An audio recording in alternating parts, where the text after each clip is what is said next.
নমস্কার, আমি ছাদে চলে আসলাম। আজকে আমি দেখাচ্ছি আপনাদেরকে। দেখুন আমার বেলি ফুলের গাছে কীভাবে ফুল ফুটে আছে।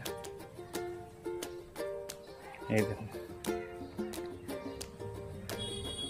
কীভাবে প্রত্যেকটা গাছ, এগুলো সব কিন্তু ছোটো ছোটো 6 ইঞ্চি টোপে লাগানো আছে।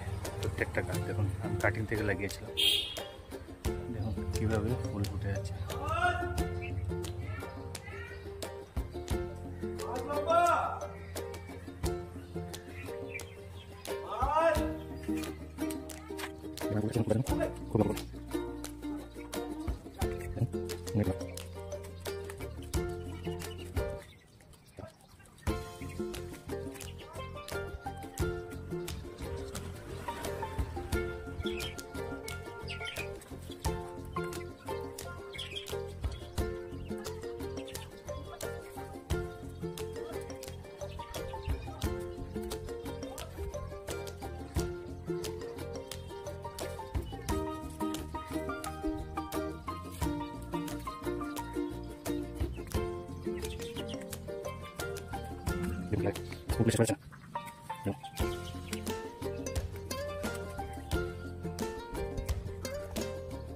কেমন লাগলো আমার সব বেলি গাছের ফুল?